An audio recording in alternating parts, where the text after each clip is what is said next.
This is part 3 of where foreigners should live in Malaysia in 2026. This is a 3-part series. In part 1, we talked about popular expat zones. These are the places everyone looks at first. Then I made part 2. This was about premium and lifestyle-driven areas. This is where the prestige, branding, and lifestyle really kick in. And now it's part 3. Now, this video is different. This video is about sustainability, affordability, and long-term comfort. These are the places foreigners usually end up after living here for a while. So if you are planning to stay in Malaysia long-term, this part matters a lot. Let's get into it.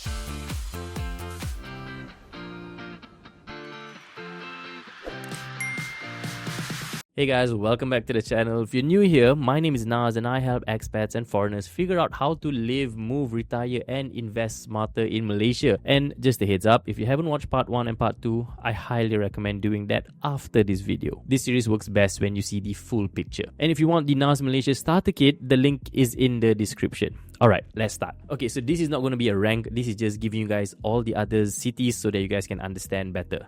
Now, first location is Jaya, and this is one of the most misunderstood places in Greater KL. This is for remote workers, tech professionals, families who want space and calm. This is for people, even students who want to live in Jaya because there's a lot of universities. Now, what it feels like, it's planned, it's quiet, it's green, and it's very organized. It's not as chaotic as other cities.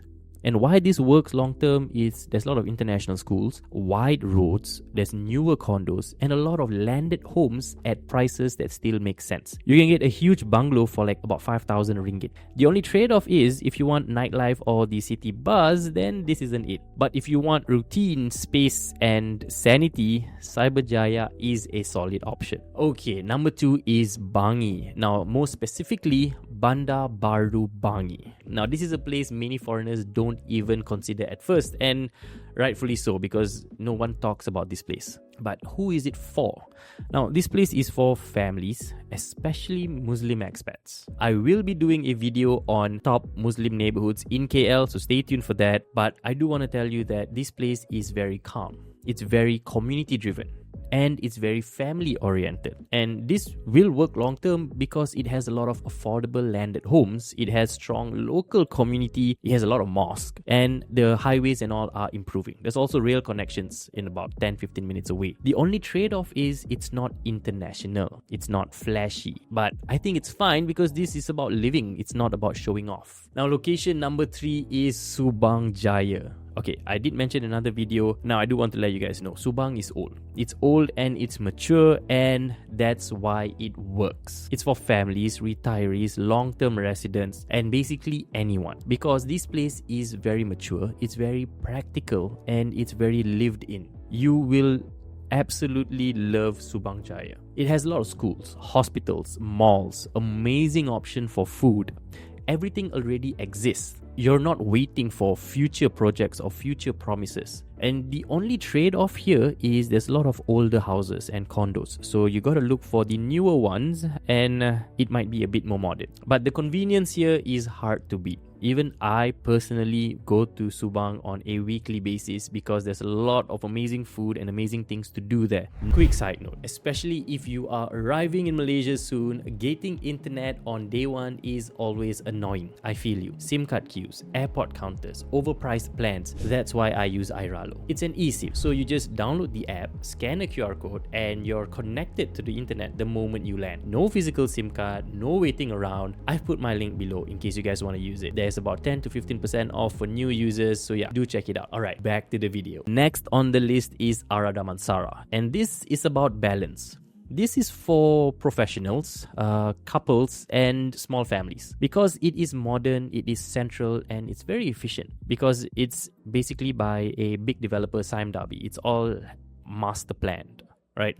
And why it works long term is because it's next to Subang. It has good LRT access, good condos, close to PJ and KL, without the whole chaos of the city center, and you're right next to the Subang airport, where you can fly to most of the cities in Malaysia as well as Singapore and Thailand nearby. Yeah, nearby flights to nearby neighboring countries. So that is a good option for those of you who don't want to stay nearby the KL International Airport an hour away. The only trade-off here is you are in the traffic zone, the major highways, because you're right in the middle of multiple highways, so there is some traffic, and the smaller homes with a slightly higher price tag might be a turn off for some of you guys compared to the surrounding suburbs. Now, if you guys are enjoying this video, a like and a sub to the channel would help me a lot and will allow me to keep making more content like this for you. Also, I will be doing a top Muslim neighborhoods in KL, so stay tuned for that. Subscribe. Alright, next on the list is Ampang. Okay, so this is a complicated one because Ampang is super big and it spans from one state to another and is often overlooked. But it shouldn't be, because it is basically for expats working in KL. It's for the embassy crowd as well, because there's a lot of embassies there. Now, this place feels international and it's busy, and it's also slightly chaotic,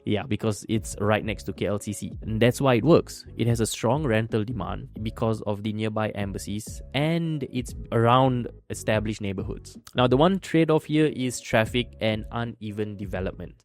And you need to really know which part of Ampang that you want to live in. Not all of Ampang would be suitable for expats. And that is like a whole other story. So if you're talking to your agents, or if you're planning to live in Ampang, talk to your agents and tell them exactly what you want so they don't put you in the wrong part of Ampang. Okay, let's move on to the next one, which is Kota Kemuning. Okay, so Kota Kemuning is purely suburb lifestyle. It's for families who want landed homes and greenery. Now, this feels very quiet. It's gated, it's very residential. And it works long term because it has a lot of big houses, it's near golf courses, it has a strong community, and you get a very good value for the space. The only thing is, it's car dependent, and it's about an hour away from KL.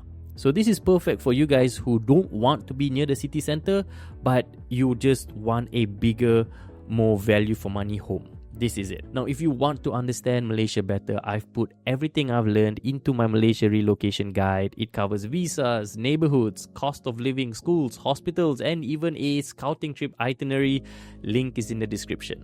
Okay, so here's the picture I see over and over again, and that's why I broke this down into 3 parts. Part 1, you have where everyone looks first. Part 2 is where lifestyle and prestige kicks in. And part 3 is where people actually stay long term. Now, most expats, they don't start here, they end up here. Because after the excitement wears off of living in KL city center in the hustle and bustle of the city, comfort, cost, and daily life matter a lot more. So if you're planning to move to Malaysia, don't just watch this one video, watch part 1 and part 2 and part 3 again, and that's how you avoid expensive mistakes. Now, if you found this video helpful, like the video, share it with someone who is planning their move, and drop your questions in the comments below. And if you want a personalized plan, my consultation link is below. I'll see you in the next one. Peace out.